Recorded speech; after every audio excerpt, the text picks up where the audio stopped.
आज की इस वाले वीडियो में मुझे आप लोगों को बहुत कुछ अपडेट देना है छुटर-पुटर सा। एंड मार्केट में भी आज बहुत बढ़िया रही मार्केट। और काफ़ी हद तक जो चीज़ें हैं, जो शेयर्स हम लोग यहाँ पर बाय करके बैठे थे, वो भी रिकवर कर चुके हैं और बहुत सारे तो प्रॉफिट में भी आ चुके हैं। बात करूँगा मार्केट के बारे में भी, उससे पहले थोड़ी बहुत गुड न्यूज़ मुझे देनी है। मैंने अपना पोर्टफोलियो क्यों खाली किया था पिछले साल मार्केट गिरने से पहले, ये बात मुझसे अभी तक बहुत लोग पूछते हैं, खासकर जो पुराने हैं वो मुझसे टाइम टू टाइम मुझे मैसेज करते रहते हैं। मैंने बीच-बीच में आपको कहा भी था कि जिस रीज़न से मैंने पोर्टफोलियो खाली किया था, जो चीज़ें मैंने उन पैसों से परचेज़ करी थी, उनके ऊपर केसेस वगैरह चलने लग गए थे, मतलब सब यही लखनऊ में ही। तो वो केसेस अब धीमे-धीमे are coming to an end, और अभी तक मामला कुछ सॉल्व नहीं हुआ है, ठीक है? बट वो केसेस अब धीमे-धीमे एंड तक आ रहे हैं। जीतना तो मुझे था, ये बात तो मुझे पहले भी पता थी, ये बात मैं आज भी डंके की चोट पे कह रहा हूँ, जीतूँगा तो मैं ही। बस वो टाइम खराब करने वाली बातें हैं, तो उसमें बस मेरा टाइम खराब हो रहा है, मेरा पैसा फँसा हुआ है। तो वो धीमे-धीमे अब are coming to an end, और जैसी वो चीज़ें यहाँ पे क्लियर होती हैं, उसके बाद वो क्या कर रहा हूँ, क्या नहीं कर रहा हूँ, कहाँ मैं बिज़ी हूँ, क्यों मैं बिज़ी हूँ और क्या टारगेट है, वो सब मैं डिस्कस करूँगा। इसके अलावा मेरा जो केयर इंश्योरेंस वाला भी जो अपडेट था, जो मैंने केयर हेल्थ इंश्योरेंस के ऊपर एक केस किया हुआ था, वो भी अब ऑलमोस्ट खत्म हो चुका है। उसकी एक हेयरिंग खाली और बची है। अब देखिए होता क्या है ना, जो टाइम क्यों लगता है, दोनों केस ऐसे तो अलग अलग है, बट एग्जाम्पल के तौर पर मैं आप लोग को केयर वाले का एग्जाम्पल दे देता हूँ। आज डेट लगी, अगली डेट लगेगी 1 डेढ़ महीने बाद की। पहली की 2 डेटों में ओपोनेंट से कोई आया नहीं, तीसरी डेट में भी अगर कोई नहीं आता है, तब जज हमारे फेवर में वो सुना देता है, समन सुना देते हैं। तीसरी डेट में उनके यहाँ से कोई प्रकट हो जाता है, फिर वो 1 आध 2 बार बहस होती है, तो वो लाइक मतलब अगर 6 7 8 डेटें भी लग गई, तो वो 8-9 महीने से ऊपर चला जाता है भाई। 1.5 महीने पे 1 डेट लगती है। तो ऐसे करते-करते टाइम चलता रहता है और केसेस इंडिया में पेंडिंग रहते हैं, इससे टाइम इतना लगता है।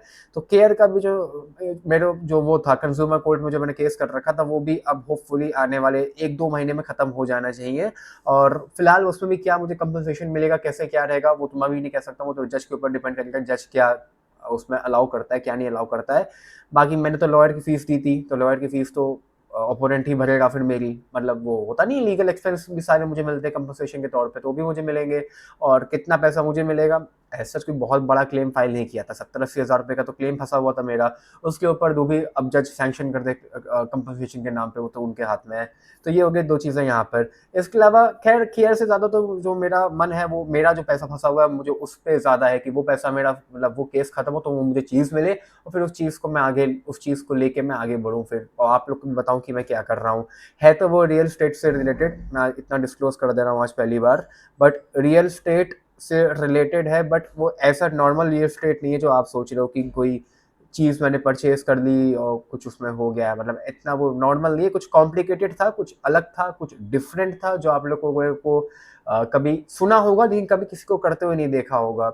सुना तो सबने होगा, सुना भी होगा, बट कभी किसी को करते हुए नहीं देखा होगा ना। आप लोग को वो प्रोसीजर पता होगा कि ये सुना तो है, बट ये कैसे क्या होता है, इसमें क्या फ़ायदा होता है, वही चीज़ मैं कर रहा हूँ यहाँ पर। तो फिलहाल ये 2 अपडेट थे जो मुझे आप लोग को देने थे। अब आ जाते हैं यहाँ पे मार्केट के ऊपर। आज की इस वाली वीडियो में मैं कोई भी नया स्टॉक डिस्कस नहीं करने वाला हूँ, क्योंकि हम लोग के जो पुराने स्टॉक्स थे, वो ऑल टाइम हाई पर ट्रेड कर रहे हैं, जबकि मार्केट अभी रिकवर भी नहीं हुई है। और आज मैं को एक और खुशी हो रही है, अब इसको चाहे कोई एक्सेप्ट करे या ना करे, भाई I am better than some of other YouTubers. मैं कुछ some of the other YouTubers से तो मैं बेटर हूँ ही, इसमें तो मुझे कोई डाउट ही नहीं है भाई। अभी मैं वीडियोस चेकआउट कर रहा हूँ, या मेरे को काफ़ी लोग इंस्टाग्राम पे, मेरी बहुत बातें होती हैं लोगों से, मैं कुछ लोगों को रिप्लाई नहीं करता, तो कुछ अंडरस्टैंड सवाल पूछते रहते हैं, बट मैं बहुत लोगों को रिप्लाई भी कर देता हूँ। लोग अब वीडियो बना रहे हैं कि कैसे वो पोर्टफोलियो रिकवर करे, या उसको एक्सेप्ट नहीं करेंगे। मेरे जो स्टॉक्स थे, वो अभी 3 दिन 2 दिन मार्केट बढ़ी है, and they are trading at all time high. बहुत कुछ स्टॉक्स हैं मेरे जो ऑल टाइम हाई पर ट्रेड कर रहे हैं, कुछ स्टॉक्स हैं मेरे जो 52 वीक के आसपास पहुंच गए हैं 3-4 दिन में ही। जबकि निफ्टी में अभी तक कोई भी ज्यादा रिकवरी नहीं, ज्यादा क्या, निफ्टी में तो अभी तक कोई भी घंटा रिकवरी आई है भाई। 23,000 रुपए के आसपास से ट्रेड कर रही थी, 23,000 रुपए से बढ़ते बढ़ते अब वैसे तो 10% बढ़ गई निफ्टी, बहुत बड़ी बात है। बट वैसे भी लगभग 26,000 के पार निफ्टी यहाँ पर थी अपने ऑल टाइम हाई पे, अगर आप देखोगे। तो ऑल टाइम हाई इसका 26,300 रुपये का था। वहाँ से भी अभी लगभग ये 2000 पॉइंट नीचे है। उसके बावजूद भी हम लोग के कितने सारे जो स्टॉक्स थे, जैसा कि मैं आज ही अपने लोग मुझे थैंक यू बोल रहे थे, पहली बात तो मैंने कुछ नहीं किया सर, उस जितना भी प्रॉफिट हो रहा है सब आप ही लोगों की वजह से हो रहा है और आप ही लोगों को हो रहा है, क्योंकि आपने खुद रिसर्च करी, आपने मेरी रिसर्च को समझा, मेरे फालतू किसी यूट्यूबर के कहने से स्टॉक्स परचेज नहीं करे, तो इसलिए all the credit goes to you and you all. मेरा उसमें कोई भी मेजर रोल नहीं था और मेरे पास तो शेयर्स बची ही नहीं है ज़्यादा, मैं तो पोर्टफोलियो खाली कर चुका हूँ। तो मैं जो भी शेयर्स पे एनालिसिस कर रहा हूँ, जितनी मैं एनालिसिस आजकल भी कर रहा हूँ, जो थोड़े दिन पहले भी मैंने वीडियो बना के अपलोड करी थी, वो सब मैं आप ही लोग के लिए कर रहा हूँ, क्योंकि मैं तो ना शेयर्स ले रहा हूँ और ना मेरे पास इस समय पैसे हैं शेयर्स लेने के लिए। मैं बहुत साफ साफ ये बात पहले भी कह चुका हूँ, मैं फिर से आज वही रिपीट कर रहा हूँ। और मेरा जो जीरोधा वाला पोर्टफोलियो था वो भी खाली है। अब स्टॉक्स वाले में खाली वो पड़े हुए हैं, पॉली कैप पड़े हुए हैं, क्योंकि पॉली कैप में अगर बेचता तो मेरा शॉर्ट टर्म कैपिटल गेन आ जाता, जिसलिए मैंने पॉली कैप नहीं बेचे थे, क्योंकि पॉली कैप में मैं एक साल के अंदर ही बहुत प्रॉफिट में था, तो उसमें मेरा बहुत टैक्स आ जाता, इसलिए मैंने वो सेल आउट नहीं किया था। और एंजल वन थोड़े से मेरे पास पड़े होते, बस मेरे पास इन दो स्टॉक्स के अलावा कोई भी मेजर क्वांटिटी में स्टॉक्स नहीं है। ठीक है, अब ये 8-10 हज़ार रुपए के दिमाग मत मारना, इन पे मैं दिमाग नहीं मारता हूँ मैं। कोई भी मेरे पास मेजर जिसकी होल्डिंग 1 लाख रुपए के ऊपर है, कोई भी स्टॉक ऐसा नहीं बचा है मेरे पास इन दो कंपनीज के अलावा। एंजल वन आज 322 रुपए का आ गया। 322 रुपए का मतलब हो जाता है 3200 रुपए। जब स्प्लिट हुआ था उससे पहले की फिगर मैं आप लोग को बता रहा हूँ, मतलब 3000 रुपए ये क्रॉस कर चुका है। और मेरी जो बाइंग थी जो मैंने आप लोग को कराई थी वो 2500 रुपए से लेकर 2000 रुपए के बीच में कराई थी। तो आज ऑफिशियली सब के सब एंजल वन में प्रॉफिट में अब आ चुके होंगे। अब कोई कमेंट करे या ना करे, मेरी बाइंग यहाँ पर 2500 रुपए से लेकर 2000 रुपए के बीच में थी। कुछ होते हैं जो बाद में सुनते हैं तो उन्होंने 2600-2800 पे लिया होगा, कुछ है भाई, मैं जानता हूँ कुछ लोग ऐसे होते हैं जो बढ़ने के बाद। अब मेरे को पता है, अभी कोई कल किसी का कमेंट इंस्टाग्राम पे मैसेज आया, भाई पॉली कैब ले ले। अबे मतलब मैं गाली नहीं दे रहा हूँ भाई तुमसे, जब इतनी मैंने वीडियो में इधर बीच मैंने रोज पॉली कैब कवर किया, यही चीज मैं डिक्सन भी मैं एग्जांपल दे रहा हूँ। डिक्सन भी अभी बहुत कम लोग लेके बैठे हैं, जब वो भागेगा तो कोई पकड़ नहीं पाएगा। अभी यही चीज कल्याण ज्वेलर्स के साथ मैं बता रहा हूँ। कल्याण में जब भागना शुरू होगा, शादी का सीजन चालू हो चुका है आप लोग का, कल्याण जो भागना शुरू होगा, अभी मार्केट भी रिकवर कर रही है, शादी का सीजन भी चल रहा है, कोई पकड़ थोड़ी पाएगा कल्याण को, ये होना ही है अभी। और पिछला रिजल्ट भी कल्याण का बहुत धमाकेदार आया था, वो तो तब शेयर्स बढ़ा ही नहीं। अब एंजल वन भी आज 350 रुपए के पास धीमे धीमे पहुंच रहा है, 322 रुपए के आसपास आ चुका है। सब लोग प्रॉफिट में बैठे हो गए यहाँ पर। अब जिसने भी 215 250 रुपए के, 250 रुपए तो मेरी बाइंग है यार, तो मैं भी 30% ऊपर हो चुका हूँ। 2500 पे तो मेरी खुद की बाइंग थी, उसके बाद ही मैंने कवर करना शुरू किया था। जितने भी स्टॉक्स हैं, जैसे कल्याण मैंने खुद जब 500 पे बाय किया था, मैंने तो बेच दिया था, उसके बाद मैंने कवर करना शुरू किया था। मैं जब खुद लेता हूँ तभी मैं कवर करता हूँ। तो एंजल वन भी आज लगभग 322 रुपए के आसपास आ चुका है, बहुत बेहतरीन ये स्टॉक भागा। इसके अलावा एक इंस्टाग्राम पे कमेंट आया था, भाई ये इनका, मैं अभी तुमको रिप्लाई कर रहा हूँ, रुक जाओ, तुम बहुत मैसेज करते हो आजकल इसके बारे में। बाकी अपार्ट फ्रॉम दिस, अब मैं जो स्टॉक्स आप लोग को यहाँ पर बता देता हूँ कुछ यहाँ पर जो आज अच्छे खासे इंक्रीज हुए थे। रैडिको खेतान मैंने परसों नर्सरी कवर किया था कि आप लोग का गर्मियां आ रही हैं और वाइन वगैरह, वीबीएल और रैडिको खेतान दोनों बहुत बिकनी है। वैसे भी जिस टाइप से इंडिया में पॉपुलेशन बढ़ रही है, चाहे दारू हो चाहे कोल्ड ड्रिंक हो, दबा के बिकने वाली है। आज लगभग 5% के आसपास से भागा है और ऑल टाइम हाई इसका 3600 रुपए का है, बस उसी के आसपास पहुंच रहा है। मेरे पास तो ट्रिपल डिजिट में था, जब ये 1000 रुपए के नीचे था मैंने तब बाय किया था। और मैंने आप लोगों को भी ये 1000-1500 रुपए पे बाय करवाया है, कई बार मैंने रैडिको खेतान कवर किया है, ऑल टाइम हाई पर ट्रेड करता ही रहता है। तो उसके बाद अगर अभी भी किसी ने इसमें एवरेजिंग करी होगी या अभी लिया होगा तो आप लोग प्रॉफिट में आ चुके होंगे। 3600 पे तो आई डोंट थिंक किसी ने इसको बाय किया होगा। बाकी आराम से होल्ड एंड कैरी फॉरवर्ड आप लोग इसको यहाँ पर कर सकते हो। बाकी इसके अलावा मैं बात करूँ यहाँ पर तो 360 वॉर्म भी था हो गया। वीबीएल भी लगभग आज 3% के आसपास बढ़ा है, 500 रुपए के आसपास पहुंच रहा है धीमे धीमे। अगर पोर्टफोलियो में है तो अब रिकवर बहुत कस के ये कर रहा है आप लोगों के लिए। एमटार एक ऐसा स्टॉक है जिसको मैं कहूँगा प्लीज बाय मत करना। मैंने थोड़े दिन पहले भी ये चीज़ कही थी, ऑल्दो उसके बाद भी ये काफ़ी बढ़ता रहा। मैं अभी भी कह रहा हूँ एमटार एक चलती हुई रेलगाड़ी है, और अगर आप चलती हुई ट्रेन में चढ़ोगे तो गिरने के चांसेस बहुत ज़्यादा रहते हैं। और valuations are on the upper side for this company, क्योंकि लगभग 14,000 करोड़ का इनका मार्केट कैप हो चुका है। प्रॉफिट की बात करूं तो प्रॉफिट अगेन डामाडोल हो रहा है। होल्डिंग बहुत अच्छी है कंपनी की, म्यूचुअल फंड है 25% के आसपास, प्रमोटर भी 30% के आसपास है। रिटेलर इस समय यहाँ बहुत ज़्यादा हो चुका है, रिटेलर पैनिक करके सेलिंग करेगा और उसके बाद मेरे हिसाब से 4800 की जो कंपनी अभी यहाँ पर ट्रेड कर रही है, एक 4000 रुपये के भी नीचे आ सकती है। अगर पोर्टफोलियो में है तो प्लीज़ इसको ट्राई करो बेच के प्रॉफिट बुक करने का।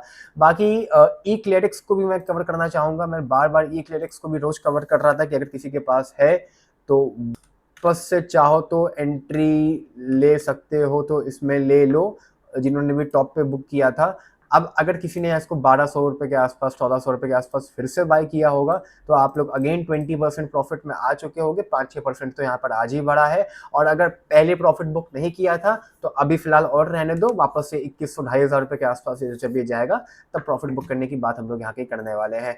हीट मैप ठीक है, शेयर्स रिकवरी हो रही हैं। आप लोगों के पास अगर कोई अच्छी कंपनी के शेयर्स वगैरह नहीं है तो धीमे धीमे वो अब रिकवर करना स्टार्ट हो जाएंगे। मेरे बताए हुए अगर शेयर्स थे तो वो काफ़ी कस के तो फिर वो बढ़ ही रहे हैं। बाकी का मैं एक सेकंड यहाँ पर पॉलीकैब की भी बात कर लेता हूँ। पॉलीकैब भी लगभग 8000 रुपये पार कर चुका है और मैंने इसको 6.5 पे अभी, ये आप लोगों का अभी अप्रैल चल रहा है, मार्च और अप्रैल में ही मैंने 6500 रुपये के आसपास इसको मैंने 2-3 बार कवर किया।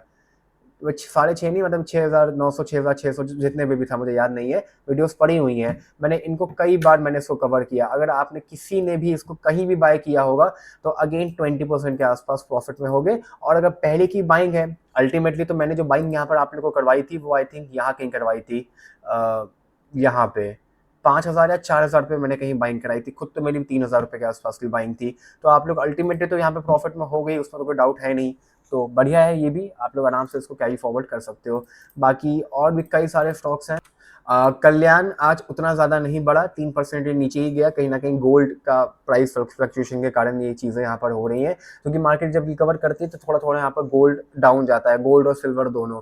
बट उससे पैनिक नहीं होना है। अल्टीमेटली कल्याण है वो बहुत जल्द रिकवर कर देगा। एंड इसका आई थिंक अब नेक्स्ट 1 मंथ या 1.5 महीने में इनका रिजल्ट भी आने वाला है।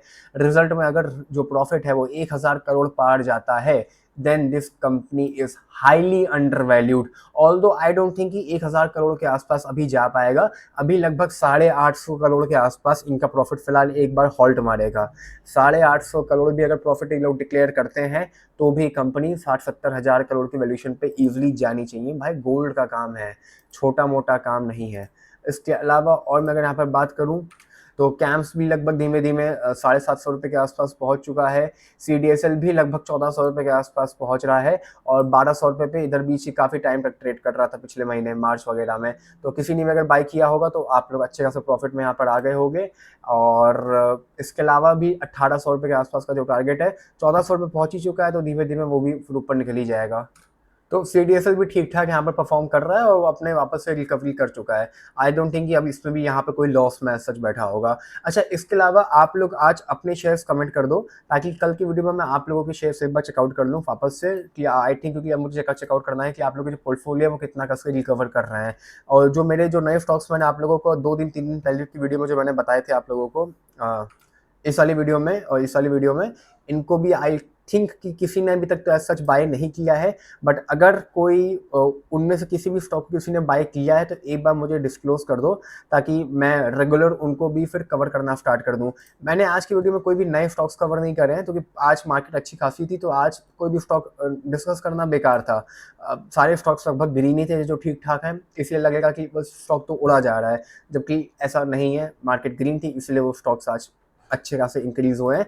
अदरवाइज जो पुराने जो स्टॉक्स थे जिनको मैंने रिसर्च करके प्रॉपर वे में कवर किया हूँ वो ज़्यादा ठीक है। अच्छा, क्रेडिट ग्रामीण एक्सिस भी लगभग यहाँ पर 1300 रुपये के आसपास पहुँच रहा है और 1400 रुपये के आसपास तो इसका ऑल टाइम हाई था जो हम लोगों के सामने पड़ा था। मेरी खुद की बाइंग 1000 पे थी, आप लोग की बाइंग बहुत लोगों ने 800 पे करी है इस कंपनी में। मेरी खरीदने के बाद स्टॉक लगातार गिरता ही गया था, तो वहाँ पर कई लोगों ने इसको 950, 800, 850, 750 तक बाई किया हुआ है।